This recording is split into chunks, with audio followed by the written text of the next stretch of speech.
dimanapun saja tetap saja namanya masjid, walaupun hanya pancangan-pancangan yang resmi tempat ibadah di dalamnya. Bukankah awal masjid juga di Madinah Al-Munawwarah dibangun oleh Nabi Muhammad hanya pancangan-pancangan saja, bahkan belum ada dindingnya, bahkan tidak ada atapnya, tapi setelah dikatakan ini masjid kita, ini tempat kita sholat, maka dia adalah masjid. Kalau ada pihak-pihak yang mempersulit, bahkan sudah ada masjid di hotel, lalu berganti top manajernya berubah atau direkturnya menjadi berganti, maka masjid itu dihalanginya, masjid itu ditutupnya, disegelnya, dijadikan ruang pertemuan dan sebagainya. Ini termasuk orang-orang yang diceritakan oleh Allah Subhanahu wa taala di dalam ayat ini. Begitu juga ibadah Allah yang kami muliakan, mafhum mukhalafah daripada ayat ini. Kalau ini adalah orang yang paling zalim, paling jahat, yaitu orang yang menghalang-halangi tegaknya masjid, wujudnya masjid. Atau yang kedua, orang yang menghalangi jangan sampai ada aktivitas-aktivitas ibadah di dalam masjid, atau orang-orang yang ingin menghancurkan, menghilangkan dan merubah masjid kepada suatu fungsi yang lain, maka mafhum mukhalafahnya, yaitu kebalikan daripada itu adalah siapakah orang yang paling mulia di mata Allah, siapakah orang yang paling ihsan, yang paling ahsan di mata Allah, yang paling baik di mata Allah, siapakah orang yang paling dicintai oleh Allah Subhanahu wa taala. Mereka lah orang-orang yang berjuang mewujudnya tegaknya masjid. Mungkin dia sebagai donaturnya, mungkin dia sebagai orang-orang yang menghasut masyarakat agar mendukungnya, mungkin dia sebagai pelindungnya, mungkin dia sebagai apalah pokoknya, sampai masjid itu berdiri. Ini adalah orang yang paling mulia, kebalikan daripada yang tadi ya.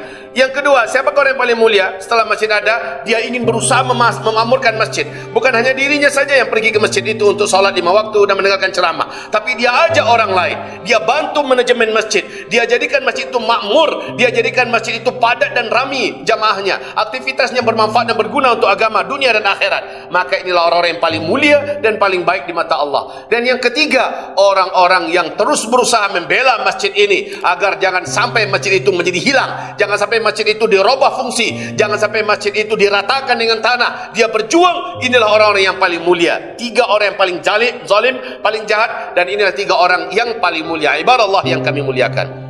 Di beberapa ayat yang lain Allah mengatakan orang yang paling zalim adalah orang yang menjadi musuh bagi dakwah, orang yang menghalang-halangi tegaknya dakwah, orang yang bahkan menjadi seteru bagi dakwah. Mereka ini pengulang sejarahnya farainah, para Fir'aun yang menjadi musuh bagi Nabi Musa AS, yang menjadi musuh bagi Nabi Ibrahim AS, yang menjadi musuh bagi Nabi Nuh AS, bagi Nabi Isa AS, bahkan bagi Nabi Muhammad, bagi para nabi-nabi. Orang yang zalim adalah orang-orang yang menjadi musuh dan seteru bagi dakwah. Nabi-nabi bukanlah orang-orang yang jahat, kita tahu itu semua. Nabi-nabi bukanlah orang yang tidak berakhlak, tapi tuduhan orang-orang yang menjadi musuh dakwah ini adalah justru para nabi-nabi dianggap sebagai orang yang tidak berakhlak. Justru para nabi-nabi dianggap orang-orang yang tidak bermoral, orang-orang yang dianggap perusuh masyarakat, pemecah belah umat dan sebagainya. Berbagai macam label disematkan kepada nabi-nabi dan rasul. Dan ini sudah menjadi sunnatullah dalam dakwah. Tetapi pada akhirnya Allah akan hancurkan semua musuh-musuh dakwah ini ke dalam kehinaan dan azab dunia sebelum mereka merasakan abadinya azab di akhirat kelak.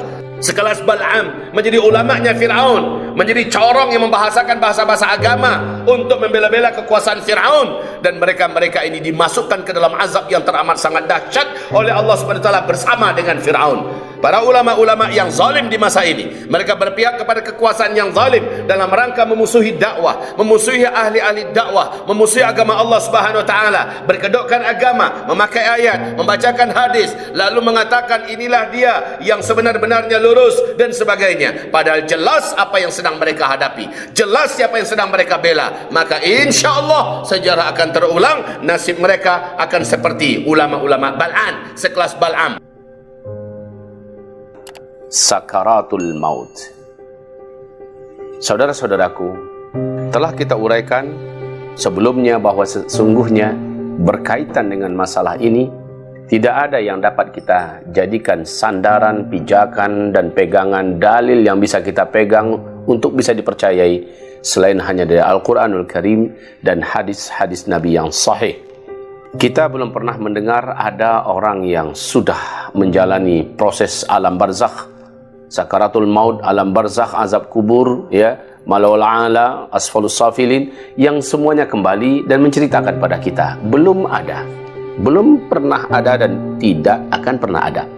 Maka satu-satunya sumber yang dapat kita terima dan dapat kita percayai hanyalah dari Al-Quranul Karim, kitab suci, kalamullah, wahyu Allah, dan juga dari hadis-hadis Nabi Muhammad SAW yang sahih.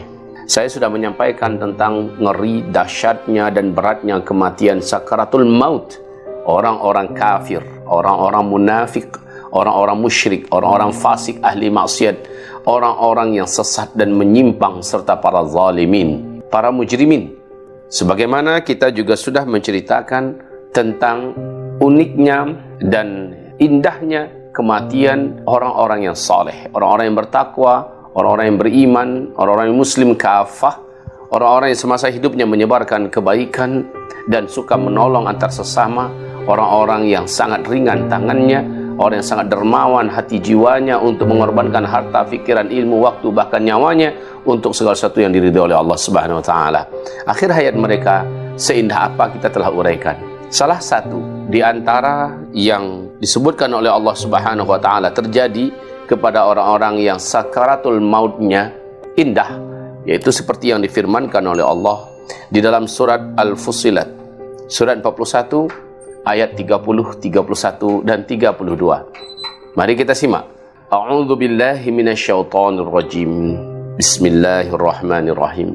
Innal ladzina, sesungguhnya orang-orang yang qalu, mereka semasa hidupnya, sepanjang umurnya mereka telah berkata, dan mereka telah hidup di atas perkataan ini, karena perkataan yang mereka ucapkan adalah keyakinan yang terkejawantahkan di dalam praktek kehidupan mereka.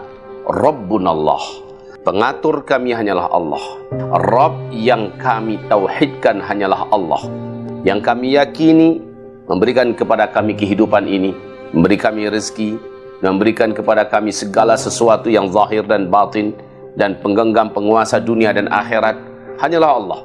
Dan kami hanyalah mengimani aturan yang diturunkan oleh Allah untuk mengatur hidup kami. Maka kami tidak akan mensekutukan aturan Allah dengan aturan apapun dari ciptaan makhluk. Nah, orang-orang yang seperti ini, qalu rabbunallah, saat akhir hayat mereka, tsumma istaqamu, dia buktikan itu dengan keistiqomahan, di mana sesulit apapun dia tetap hanya bergantung, bersandar kepada Allah Subhanahu wa taala dalam hidupnya. Dia tidak akan pernah bergantung, berharap, memohon, meminta kepada selain Allah Subhanahu wa taala dalam hal-hal yang hanya Allah saja yang mampu. Seperti yang mampu menghidupkan hanyalah Allah, maka dia tidak akan menggantungkan hidupnya kepada selain Allah.